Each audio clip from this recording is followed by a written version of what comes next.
Okay, so in the last video, the main idea that we wanted to get across was the superposition principle. And so in particular, if y1 and y2 up to yk are all solutions to the linear homogeneous differential equation, L of y equals 0, then so will any linear combination of solutions, c1y1 plus c2y2 plus dot dot dot plus ck.yk. So in particular, we want to take a look at the situation we were in. And so let's go ahead and specify now. Oh, by the way, I should say another property of linear operators. If L is a linear operator, then L of 0 must be 0. Do you see why that would be true?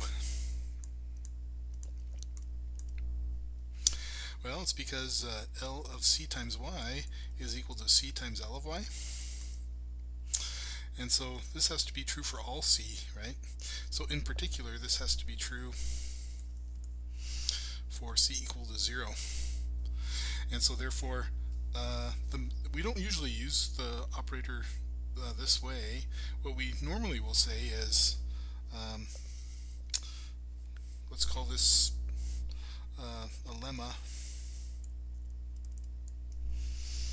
If f of 0 is not equal to 0, then f is not a linear operator.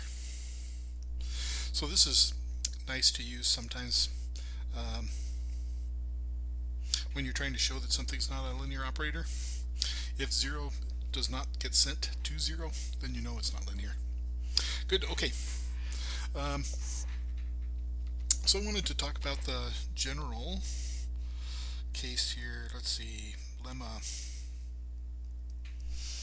If L of y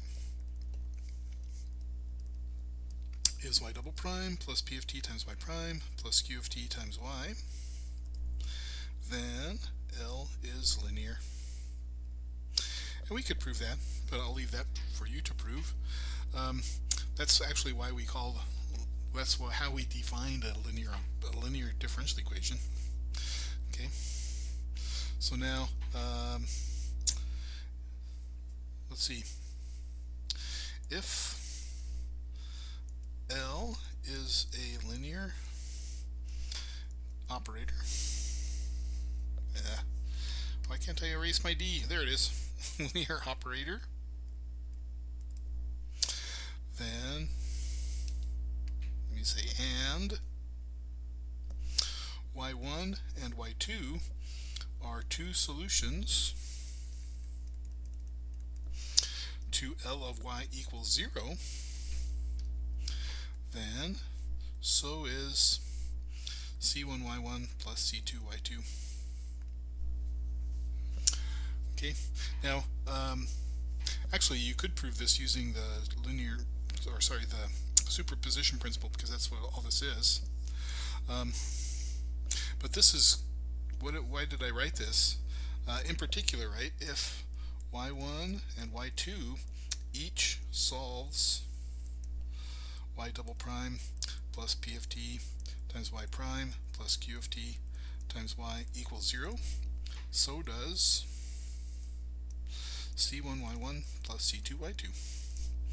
Okay, and that's again because this is a linear operator. Now you do have to be careful, because what happens if y1 and y2 each solves L of y equal to f of t, for example? Will c1y1 plus c2y2 also solve that differential equation? So I'm thinking of L as a linear operator for a differential equation. Well, c1, if I take L and I apply it to c1y1 plus c2y2, right, I get c1 L of y1 plus c2 L of y2, and so that's going to be c1 times f of t plus c2 times f of t. And the question is that equal to that turn red? Oh, my colors aren't working and my tablet is messing up. Why is... okay, let me pause. Okay, my computer was just having a little hiccup there. Is that equal to f of t? And the answer is not necessarily. Okay, so therefore, if the right hand side is f of t, then this may not be a solution. In fact, it will not, unless under very specific circumstances, right? So we can't say that that's going to be a solution. Good, that only works if we have a homogeneous differential equation, if the right hand side is equal to 0. Good. All right, so I just want to note, now I can't get back to my normal. Hang on, the computer's messing up again. I just wanted to make a quick note that L of 0 must be 0. So therefore y of t equals 0 is always a solution to a linear homogeneous DE, right? Okay, I'm going to pause here. I think I may do another quick video if I can find some good problems to do. Otherwise, I need to let my computer cool down. Okay, be back in a bit.